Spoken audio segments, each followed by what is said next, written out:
साहेबांच्या कारभाराबद्दलचा अभिप्राय दिलाय जनतेने. महाराष्ट्रात तर दोन पक्ष फोडले, राज्य कोणत्याही परिस्थितीत आणायचंच ठरवून आणलं. या सगळ्या गोष्टी महाराष्ट्राच्या मनाला लागलेल्या आहेत आणि त्याचा परिणाम विधानसभेत दिसेल अशी मला खात्री आहे.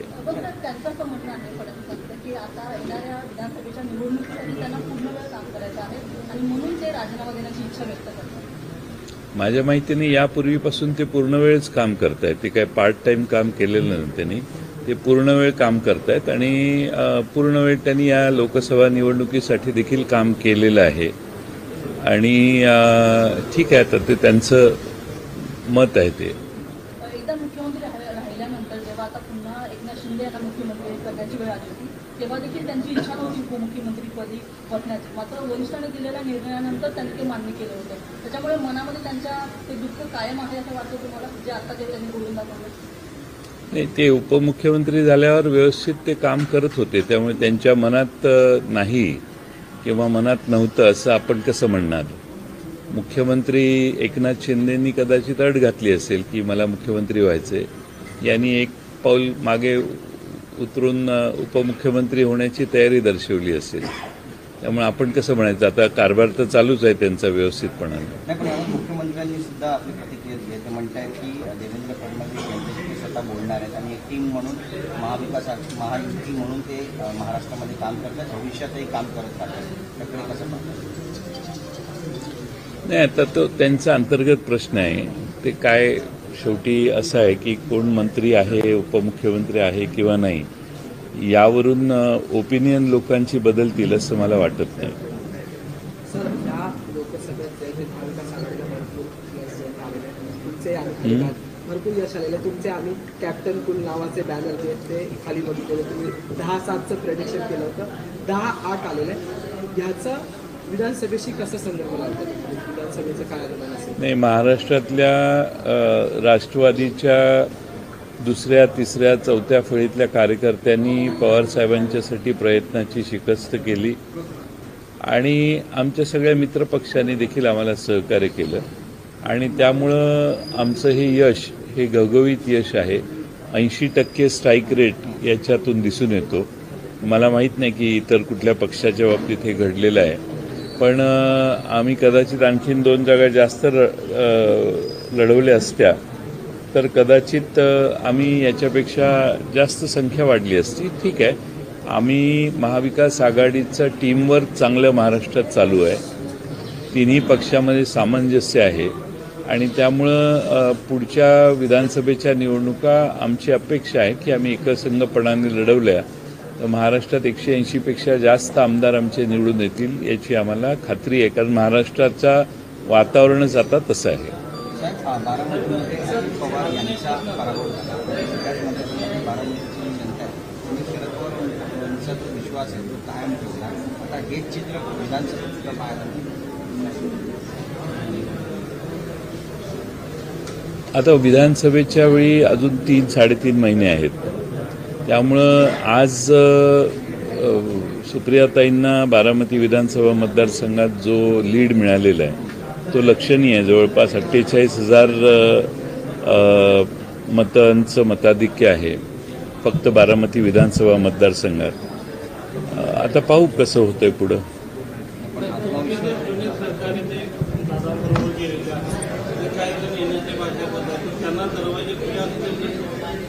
तुम्ही हा वारंवार प्रश्न विचारण्याची आवश्यकता नाही, कारण कालच निकाल लागलेला आहे आणि लोकांच्यात वेगळ्या भावना आहेत. काही कार्यकर्ते ऑलरेडी त्या दृष्टीने विचार करतायत. बरेचसे वेगळ्या जिल्ह्यातले नेते जे आमदार नाहीत, खासदार नाहीत, मंत्री नाहीत, अशा लोकांच्या मनातही पवारसाहेबांच्या नेतृत्वाखाली काम करायचं होतं आम्हाला यापूर्वीपासून. मधल्या काळात असं झालं म्हणून अशाही फोन येत आहेत, काही इच्छा व्यक्त करतायत. आता आमचा पक्षाचा अजून काही निर्णय झालेला नाही किंवा पक्षात हा धोरणात्मक निर्णय राहील, त्यामुळे आम्ही याच्यावर आत्ता काही भाष्य करणार नाही. पण एखाद्या मोठ्या नेत्याने निर्णय घेतल्यावर त्याच्याबरोबर जे गेले असतील त्या लोकांची मानसिकता आता बदलायला सुरुवात झाली असा अनुभव काल संध्याकाळपासून आम्ही सगळे घेतोय. जसं तुम्ही आता म्हणाला की लोकसभेला आणखी 2 जागा जर आम्हाला दिल्या असं तर आम्ही त्याही निवडून घेतल्या असत्या. मग दिल्या नाही आम्हाला महाविकास आघाडीत जास्त जागा असत्या तर कदाचित आमचं 8चा स्कोर 10 पण गेला असता असं मी म्हणतोय. सर, तसं विधानसभेला जसं विधानसभेचं मग वाटाघाटी कसं असतं आणि त्यावेळी तुम्ही काय आकडा ठेवला? नाही, आता कालच विजय झालेला आहे. लगेच सकाळी उठून विधानसभेच्या वाटाघाटीवर येणं हे काही योग्य आहे असं मला वाटत नाही. थोडा वेळ जाऊ दे. आम्ही महाराष्ट्रामध्ये ज्या ठिकाणी निवडणुका लढवल्या त्यात तुतारी वाजवणारा माणूस हे आमचं चिन्ह होतं. पण त्याच्याबरोबर एक पिपाणी पण होती. ती पिपाणीला तुतारी म्हटले गेलेलं होतं. त्यामुळे त्याचा प्रचार तुतारी म्हणून करून काही पॅम्फलेट वाटण्यात आले सर्व मतदारसंघात. त्याचा फटका जर बघितला तुम्ही तर सर्व मतदारसंघात म्हणजे दिंडोरीमध्ये 1,03,000 मतं त्या पिपाणीला गेले. जवळपास बघितलं तर 45,000 ॲव्हरेज मतं ही पिपाणीला गेली. आमच्या सातारची सीट 32,000 पडली तर पिपाणी हे 37,000 मतदान आहे. किंवा माढ्यामध्ये 58,000 मतं पिपाणीला गेली. किंवा बीडमध्ये 54,850 मतं पिपाणीला गेली. किंवा शिरूरला 28,000 मतं. बारामतीला बीडून एक माणूस येऊन उभा राहिला, शेख सोयल शहा, तर त्याला बहुजन समाज पार्टीच्या उमेदवारापेक्षा जास्त मतं आहेत, म्हणजे अधिकृत पार्टीपेक्षा. गैरसमजातून नाही की आम्ही भाषण करायचो की तुतारी तुतारी तुतारी, तर ते तुतारीचा खाली तसाही प्रचार या उमेदवारांनी त्यांना ज्यांना ही तुतारी भेटली त्यांना मिळाला. म्हणून त्या सर्वांना तुतारी हा तो प्रचारही झाला. म्हणजे बरेच मतदार असे आहेत की ते म्हटले की अरे ती पिपाणी म्हणजे हीच तुतारी. तुतारी वाजवणारा माणूस हा जरा थोडासा संभ्रम लोकांच्यात निर्माण झाला. त्यामुळं आमचे सगळे उमेदवार जे विजयी झाले त्यांच्यात ऑन अन ॲव्हरेज 45,000 ते 50,000 मतं वाढली पाहिजेत असं मला वाटतं. आता बगरे जे आमचे उमेदवार आहेत दिंडोरीचे 1,24,000 मतं 1,24,000 मत किती मतांनी निवडून आलेत त्याच्यात ते 1,00,000 मतं ॲड केली पाहिजेत. काही ठिकाणी 50,000 ऑन अन ॲव्हरेज 45,000-50,000 मतदान आमचं असं बाजूला गेलेलं आहे. त्यामुळं निवडणूक आयोगाला आम्ही हे ऑब्जेक्शन घेतलेलं होतं, तर निवडणूक आयोगाने दुर्लक्ष केलं. निवडणूक आयोगाने कोणत्याच गोष्टीत आम्हाला म्हणावं तसा प्रतिसाद दिला नाही आणि जाणीवपूर्वक हे चिन्ह वेगळं ठेवण्यात आलं. ठीक आहे, आम्ही योग्य ती आम्ही बाजू मांडू. आता बघू काय होतं. सर, महायुतीमध्ये धुसफूस आहे असं तुम्हाला वाटतं का?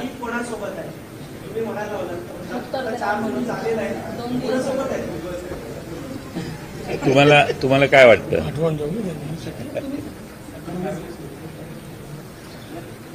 माझं काही त्यांच्याशी बोलणं झालेलं नाही, त्यामुळे बोलणं झाल्याशिवाय मी कसं सांगू आपल्याला. विनाकारण त्यांच्या भूमिकेबद्दल मी घोषणा करणं हे त्यांच्यावर अन्याय करण्यासारखं होईल. बोलणं झालं की मी तुम्हाला सांगेन. सर, महायुतीमध्ये धुसफूस असं तुम्हाला वाटतं? कारण आता अमोल मिटकरी पण म्हणतात भाजपने आम्हाला बऱ्याच ठिकाणी मदत केली नाही, कार्यकर्ते काम करत नव्हते, सुरुवात झाली धुसफूस व्हायला.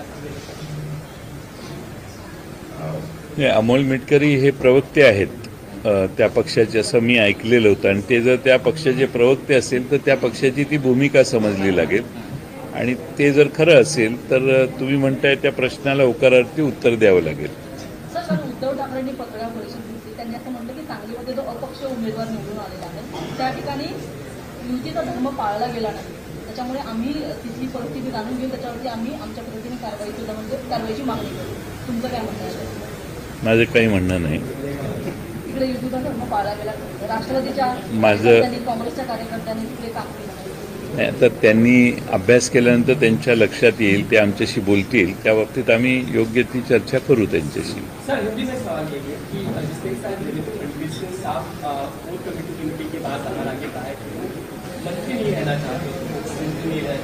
में से बाहर आना चाहता है, संगठन की जिम्मेदारी संभाल कर वो संगठन आगे बढ़ाना चाहते हैं आने वाले विधानसभा की चुनाव के नतीजों की बात इसमें का एक बड़ा फैसला जो संगठन की जिम्मेदारी यानी बावनकुले को हटा के खुद अध्यक्ष बनना चाहते हैं तो ये नई समस्या हो जाएगी।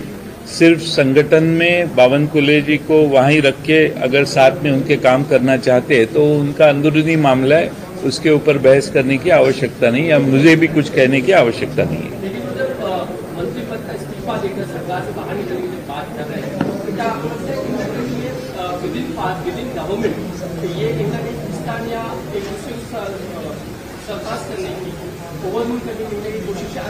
नहीं, शायद मुझे ऐसा लगता है कि ये महाराष्ट्र की सरकार जो है वो भारतीय जनता पक्ष को बहुत भारी पड़ गई है और भाजपा की इमेज महाराष्ट्र में बहुत खराब हो चुकी है। शायद उसमें से बाजू में होने की कोशिश उनकी कर रहे हैं कि सरकार से बाजू में जाए तो प्रतिमा खराब होने का कोई कारण नहीं रहे, ये भी हो सकता है, या उनको संगठन में काम करने की इच्छा होती है। लेकिन कैसे भी करे तो अभी 3 महीने का टाइम बचा है और मुझे पूरा यकीन है कि महाराष्ट्र की जनता ने मन बना लिया है कि हमारे सारे सर्वे में केंद्र सरकार के जो लोगों में जो ओपिनियन है वो करीबन 48, 50, 52% था। लेकिन महाराष्ट्र सरकार के बारे में जब ओपिनियन हमने उनको पूछा तो सारे जगह, काफ़ी जगह यानी 80-90% जगह पे लोगों ने 67-70% नापसंदी महाराष्ट्र सरकार के खिलाफ व्यक्त की है। इसका मतलब यह है कि महाराष्ट्र की जनता महाराष्ट्र के सरकार के खिलाफ है और वो जल्द से जल्द इलेक्शन होने की प्रतीक्षा में है। बार-बार बीजेपी ने देवेंद्र फडणवीस से कहते हैं कि हमारे मुख्यमंत्री यानी कि महाराष्ट्र के मुख्यमंत्री एकनाथ शिंदे आने वाला विधानसभा का चुनाव भी उनके ही नेतृत्व में लड़ा जाएगा। तो अब जबकि लोकसभा के चुनाव के नतीजे सामने हैं, कहीं ना कहीं अविश्वास दिखाने जैसा नहीं है कि अगले आने वाले समय में उनके नेतृत्व में चुनाव नहीं लड़ा जा सकता। बीजेपी को भी इसका बड़ा नुकसान आने वाले समय में हो सकता है, इससे अलग हो जाने का पैर ये उसके पीछे की आगामी रणनीति का एक हिस्सा हो सकता है। अभी 2 चीज़ें आपको सोचनी चाहिए कि भाजपा की संख्या 9 है और एकनाथ शिंदे भी 7 तक पहुंच गए हैं, यानी महाराष्ट्र में भाजपा की जो ताकत है, शायद इसका मतलब ये भी निकलता है कि 7 की संख्या में एकनाथ शिंदे आ गए तो उनकी भी ताकत बढ़ गई है। एक समय ऐसा था कि मेरी पार्टी को 2 जिले की पार्टी कहने की कोशिश कुछ लोग कर रहे थे। मेरी भी पार्टी 8 और वो सातारा की सीट हमारी गलती से फिसल गई, नहीं तो हम भी 9 यानी भाजपा के समान आने वाले थे। फिर भी मैं ये नहीं कह रहा हूँ कि भाजपा 2-2.5 जिले की पार्टी है। इसका मतलब यह है कि महाराष्ट्र में सब जगह पवार साहब और उद्धव जी, इनको लोग चाहते हैं और उनको सपोर्ट करते हैं और 9 की संख्या में यानी सिंगल डिजिट नंबर पे भाजपा आना, ये मुझे लगता है कि केंद्रीय स्तर पे भाजपा के लिए बहुत चिंतनीय बात है, चिंता करने की बात है। और जो 2 पार्टियां उन्होंने यहाँ महाराष्ट्र में ब्रेक की है, उसका परिणाम इस विधानसभा में तो बहुत बड़ी संख्या में महाराष्ट्र की जनता उनको बताएगी। क्या लगता है बीजेपी को भी लगने लग गया है कि वो अगर आने वाले समय में चुनाव जीतना चाहते हैं तो उनको अकेले अपने दम पर ही चुनाव लड़ना पड़ेगा? दोनों को साथ देने के बाद बड़ा नुकसान है। बीजेपी अभी से भाग गई है क्या, इसीलिए अभी सारी कमाने की शुरू हो गई? अब वो वैसा नहीं कह सकते क्योंकि वो उनकी संख्या 9 है और एकनाथ शिंदे जी 7 है, यानी ऑलमोस्ट इक्वल है। तो मुझे नहीं लगता ऐसा दुस्साहस वो कर पाएंगे। उद्धव ठाकरे यांची तुम्ही आता भेट घेऊन आला, नेमकी काय चर्चा झाली? नाही, त्यांनी महाराष्ट्रात आमच्या महाविकास आघाडीचं नेतृत्व करून सर्व ठिकाणी प्रचार मोठ्या प्रमाणात अतिशय चांगला केला। शरद पवार साहेबांनीही केला। या 2 नेत्यांनी महाराष्ट्रभर प्रचार केल्यामुळं महाराष्ट्रात आमच्या महाविकास आघाडीला चांगलं स्वरूप निर्माण झालं आणि जवळपास मी नेहमी सांगायचो की 32 पर्यंत आमच्या जागा येतील 1-2 जागा चुकल्या नाही तर आमच्या 32पर्यंत आल्या असत्या. त्यामुळं त्यांचं आभार मानण्यासाठी आणि त्यांचं अभिनंदन करण्यासाठी मी आणि आमचे युवक अध्यक्ष आम्ही दोघं मुद्दामून जाऊन त्यांना भेटून आलो. सर, आप उद्धव ठाकरे से मिलकर आए मातोश्री से, मौजूदा स्थिति के बारे में बातचीत आपने की, क्या आगामी विधानसभा के बारे में कुछ बातचीत की? नहीं, आज आनंद का दिन है. कल ही हमारी विजय होके जो विजय हुए हैं वो सारे खासदार वहाँ आए थे. शिवसेना के 3-4 खासदार वहाँ पे आए थे, उनको भी मैं मिला और ये आनंद का क्षण है. तभी आने वाली इलेक्शन के बारे में बात तो हम करेंगे ही, लेकिन बाद में करेंगे. आज कोई ज़रूरत नहीं. बातचीत हुई आपने? बहुत अच्छी तरह बातचीत हुई. कहाँ कैसे परिणाम आए, कहाँ हमारी और प्रयत्न की आवश्यकता थी, इसके बारे में हमने चर्चा की. देवेंद्र फडणवीस तुम्हाला 2.5 जिल्ह्याचा पक्ष असं म्हणायचं की तुमच्या आता 8 जागा आल्या आहेत आणि भाजपच्या 9 जागा आल्या आहेत. कसं आपण ह्या गोष्टी एकेकाळी 2.5 जिल्ह्याचा पक्ष म्हणून आमच्या पक्षाला हिणवलं जात होतं. आम्ही आता 8 खासदार महाराष्ट्राचे लोकसभेत पाठवू शकलो. भारतीय जनता पक्ष 9 जागेवर विजयी झालेला आहे. तरी देखील भारतीय जनता पक्ष 2.5 जिल्ह्याचा पक्ष आहे असं मी म्हणणार नाही, कारण तसं म्हणणं योग्य नाही. पण हे सर्वांनीच मान्य केलं पाहिजे की शरद पवार साहेबांचा प्रभाव सर्व महाराष्ट्रभर आहे आणि महाराष्ट्रातल्या सर्व विभागात आमच्या जागा निवडून आलेल्या. एकाच बाजूला किंवा कोल्हापूर, सांगली, सातारा एवढेच नाही किंवा पुणे, तर मराठवाड्यातही आम्ही जी जागा घेतली ती विजयी केली. विदर्भातली जी जागा आम्ही घेतली आघाडी ती विजयी केली. ह्या 2 विदर्भातली तर नवीन जागा होती, पूर्वी आम्ही लढत नव्हतो. आणि इकडं दिंडोरीमध्ये देखील आमचा विजय झाला.